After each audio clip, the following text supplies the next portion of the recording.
Olá pessoal, estou aqui para apresentar a todos mais um tutorial do nosso curso EPInfo 7 Básico. Este é o módulo sobre a história do EPInfo. Vamos apresentar aqui algumas considerações sobre as suas versões mais iniciais até essa última versão 7.1.2. Também daremos uma ênfase especial a pioneiros da saúde pública que nos inspiraram a seguir o caminho que estamos percorrendo e como essas referências podem explicar um pouco como acabaram desenvolvendo esse importante software para a saúde pública que estaremos apresentando para vocês. Eu sou o seu instrutor, Dr. Guilherme Câmara. Meu e-mail para contato, dúvidas e sugestões é pesquisa@nuvemcreativa.art.br. Aqui vocês podem ver uma tela do nosso site em desenvolvimento e que serve para organizar informações e contatos com as últimas notícias e ações do nosso centro de pesquisa. O mesmo fica no endereço www.nuvemcreativa.art.br/nuvem/cp. Bom, esse software que estaremos apresentando a todos é a inspiração de muitos anos de desenvolvimento da epidemiologia e das pesquisas na área da saúde. Se hoje os ensaios clínicos na área da saúde são os grandes expoentes da área de pesquisa médica, muito desse desenvolvimento científico começaram com alguns pioneiros e que faço questão de citar para vocês. Eles são a inspiração de muitos, mas especialmente para mim, pois a sua história e o seu trabalho em prol da área da saúde acabaram por ser a minha inspiração em algum momento da minha vida profissional. Ignaz Semmelweis é um desses pioneiros, nascido em 1818 e que faleceu em 1965. Sua história de vida é incrível, pois de pai do controle da infecção hospitalar em hospitais, o mesmo no fim da sua vida era visto como um descrédito e um louco sem respaldo dos seus pares. Como veremos, o EPInfo 7 tem uma função muito básica e simples de nos trazer gráficos que nos ajudam a interpretar nossos dados e pensar as nossas estatísticas. Esse pioneiro, de forma empírica, identificou que púrpuras tinham mais doença do que outras, dependendo do médico que as atendia e se os mesmos realizavam a prática de cercar corpos antes. Por outro lado, as púrpuras atendidas na segunda clínica do Hospital Geral de Viena, no século XIX, apenas atendidas por parteiras que não dissecavam os pacientes, tinham uma taxa de mortalidade menor. Naquela época, ainda não se associava a transmissão das infecções pelos patógenos, que contaminavam a mão daqueles médicos. Não vamos nos aprofundar muito nessa história, mas para agora apenas cabe mencionar que muitas vezes acreditamos em algo que é importante, mas simples. Isso pode às vezes até ser revolucionário aos olhos da história, apesar de pouco crédito dos nossos contemporâneos. É certo afirmar que se hoje lavar a mão em hospitais é quase que obrigatório, também usar o EPInfo em nossa rotina profissional também deveria ser obrigatório. Na descrição desse vídeo, você encontra um link para um mini documentário sobre esse brilhante cientista e o pai do controle da infecção hospitalar, que vai lhe ajudar a entender um pouco das dificuldades que o nosso pioneiro enfrentou ao longo da sua vida. Com tabelas simples, como demonstrado acima, podemos ver que a primeira clínica tinha mais óbitos que a segunda. Uma estatística simples de colocar uma tabela com dados de nascimento e mortalidade e as taxas de mortalidade por ano. Esse tipo de estatística pode facilmente ser feito dentro do EPInfo 7 com um comando simples. Semmelweis não tinha acesso ao EPInfo 7, é claro, mas vejam como esse tipo de ferramenta pode facilitar muito a nossa vida e muitas vezes algumas respostas que estão bem na nossa frente e de uma forma bem simples de se obter, pelo menos para entender como se comportam os nossos dados.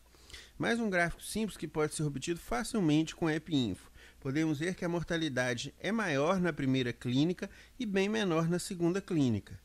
Após essa constatação, procurou-se identificar as causas, mas mais uma vez os dados e os gráficos nos ajudam a ver o que está acontecendo com as informações. Podemos ver que a partir de 1847, com a adoção da lavagem sistemática da mão e o uso da solução antisséptica, a mortalidade pela febre puerperal cai dramaticamente. Ele não sabia a causa específica, mas o mecanismo da transmissão do patógeno eram muito claros.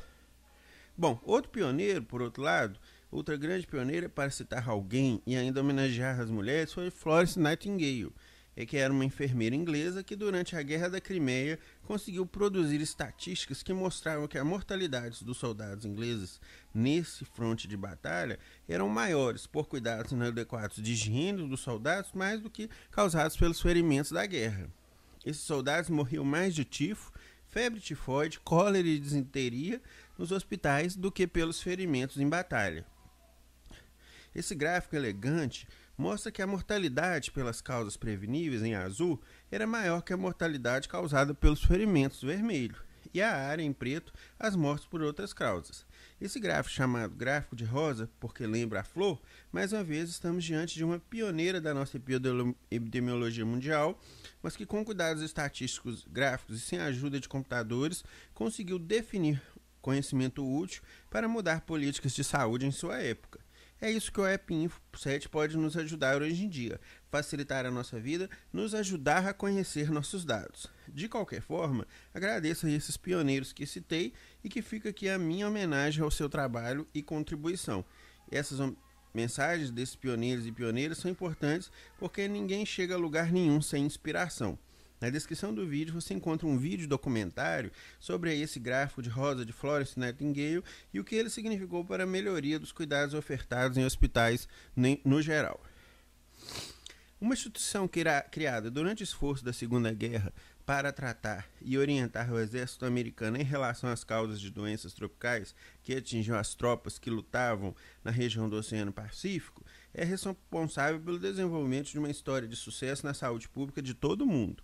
O Centro de Controle de Doenças, o CDC, tem uma história de contribuições para a saúde pública desde 1946, que é uma importante data a ser lembrada por todos.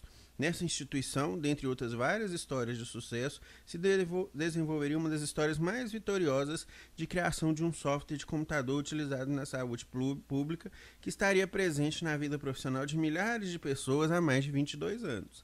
A história desse programa de computador, que se mistura à própria história da bioestatística aplicada ao campo da epidemiologia, pode ser contada a partir dessa instituição e com o desenvolvimento na década de 70, 80 e 90, como veremos adiante. Um momento relevante dessa linha do tempo foi a necessidade de combater a crise da gripe suína que assolava os Estados Unidos em 1976. As equipes de cientistas do CDC estavam concentradas em um auditório e precisavam coletar dados de inúmeros casos e imediatamente realizar o processamento dessas informações. Um grande computador do tamanho de uma geladeira do nosso tempo atual era o equipamento de informática disponível para realizar essa tarefa. O seu nome era PDP-11, que era um hardware utilizado. Para programar e utilizar essa máquina, a linguagem de programação era o Fortran e com um software chamado Socrates, que era como um sistema operacional desse computador gigante. O programador principal envolvido com esse projeto chamava-se Rick Curtis. O esforço de guerra na Segunda Grande Guerra Mundial seria responsável por uma demanda e um efeito impensável. Ninguém pode dizer que uma guerra tem alguma utilidade, mas durante a guerra no Pacífico, o governo americano precisava de seus soldados e lidar com inúmeras doenças tropicais que atingiam os combatentes no conflito do Pacífico. A criação de uma agência para cuidar dessa questão foi então pensada e dessa demanda nasceu o Centro de Controle de Doenças dos Estados Unidos. Dentro dessa instituição de pesquisa, nasceu o nosso App Info e esse interesse de manter esse programa perdura até hoje. O esforço de guerra na Segunda Guerra foi importante para essa demanda de utilização de um software que fosse flexível para a utilização dos pesquisadores. No ano de 76, foi o começo de um pensamento que seria de uma computação mais flexível na saúde pública. Na foto acima, podemos ver técnicos do CDC tentando achar respostas para a crise suína de 76 que atingiu os Estados Unidos. Na foto abaixo, o presidente americano Ford recebe uma vacina do seu médico pessoal, Dr. William Lukacs. A gripe suína de 76 foi um período de vacinação em massa para a gripe, mas que na verdade causou inúmeros efeitos colaterais, com muitas pessoas desenvolvendo transtornos e reações graves à vacina, inclusive com óbitos. Desenvolvimento de Guillain-Barré e que fez o povo americano questionar a eficácia de vacinas. No meio dessa grande confusão, os epidemiologistas do CDC buscavam respostas e com a possibilidade de realizar seu estudo da forma mais independente e flexível possível. Essa é uma figura que a gente pode ver essa máquina, o PDP-11, com seu tamanho, do tamanho de um refrigerador, e aí a gente pode imaginar as dificuldades de processar uma pesquisa utilizando esse tipo de equipamento. Não só pelo equipamento em si, mas também pela equipe extremamente técnica e específica para a utilização desse tipo de máquina. Em 1984, onde importante surgiu para coordenar os esforços de desenvolvimento de software que pudessem servir como assistente aos epidemiologistas para realizar sua investigação de surtos epidêmicos. O seu nome era Andrew Dean. Um fato interessante na história do EpiInfo, e notável, foi que o filho desse diretor, Jeffrey Adin, aluno do segundo grau, iniciou a programação de novas funcionalidades do EpiInfo e acabou participando do desenvolvimento do programa. Na década de 80, temos uma primeira interface chamada de Epidemiology Analysis System. Essa tela pode ser vista nesse slide. Nessa época, o computador pessoal já era muito mais flexível, pelo menos de menor porte, ou seja, não tão grande como aqueles da geração anterior. Esse ambiente era direto no ambiente DOS, com a chamada de programas específicos de entradas de dados, conversão de dados e alguns tipos de tabulação. Com o manual de utilização desse programa, aparece para nós pela primeira vez o termo EpiInfo, que viria a ser o nome definitivo desse programa, porque o nome inicial era um Epidemiology Analysis System. E ainda a gente não tinha o termo ou EpiInfo associado a esse programa, apenas em seu manual. Aqui a gente pode ver então um porte menor de computador que aumentava essa flexibilidade e a possibilidade de utilização mais no campo, com menos pessoas, menos técnicos da informática e mais acessível aos epidemiologistas em geral. Esse aqui a gente pode ver a imagem do Osborne 1, que permitia um pouco mais de flexibilidade para os programadores e para os pesquisadores que poderiam utilizar a entrada de dados e o processamento dos dados um pouco mais próximo do que temos hoje com o nosso PC. A chamada da análise dos dados, que conseguia produzir esse tipo de tabulação, que já era bastante útil para ajudar a contabilizar e agilizar o cálculo das estatísticas. Já em 87, a versão 2 já era escrita em Turbo Pascal.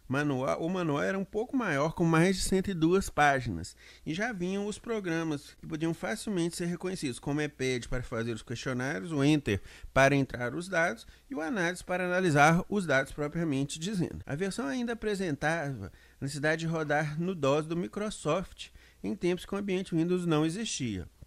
Foram feitas as versões 1 e 3, depois a versão 5 e o EpiInfo 6. Sua característica ainda era desenvolvimento de software em Turbo Pascal e sistema operacional DOS. A divulgação do livro e manual que tem em minha biblioteca para essa última versão 5, que recebeu um grande apoio da Organização Mundial de Saúde. Esse livro era distribuído em todas as partes do mundo. Veja o flop disk de 5 1/4, que deve ser a novidade para muitos jovens de hoje em dia, peça de museu. Já em 94, houve a distribuição do software em páginas de download pela internet, o que aumentou muito a distribuição do software por todo o mundo. Essa versão já era uma visão basic e com funcionalidades de mapa. Essa é a tela clássica do EpiInfo 6 e deve ser nostálgica para muitos usuários. Depois que o análise era acionado, tínhamos ainda um ambiente DOS para executar comandos e solicitar nossas estatísticas. Aqui a gente pode ver a tela após acionado o análise, onde a gente fazia as nossas estatísticas. Finalmente, em 2000, o EpiInfo chega ao Windows, ainda em versão Visual Basic, com arquivos já em MDB, padrão do Access da Microsoft. Essa versão foi lançada em 2001, atualizada em 2002. As versões finais dessa série foram da versão 3.51, 3.52 e 3.53, a última versão ainda desenvolvida e que ainda é utilizada até hoje, antes do último upgrade da versão 7 em diante.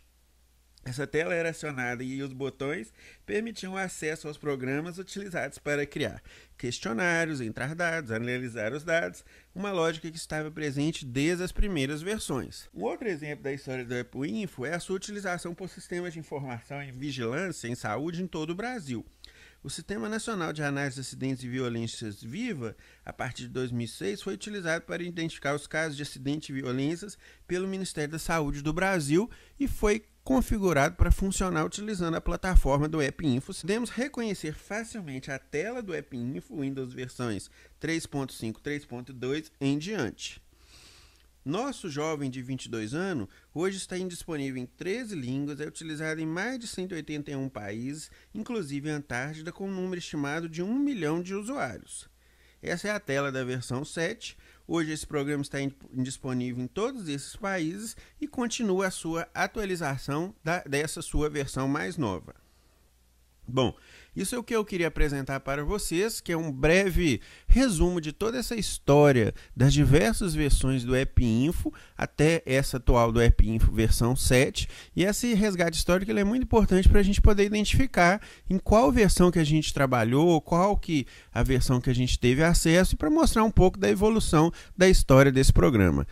E vamos parando por aqui e espero que vocês possam aproveitar o restante do curso. Um abraço a todos.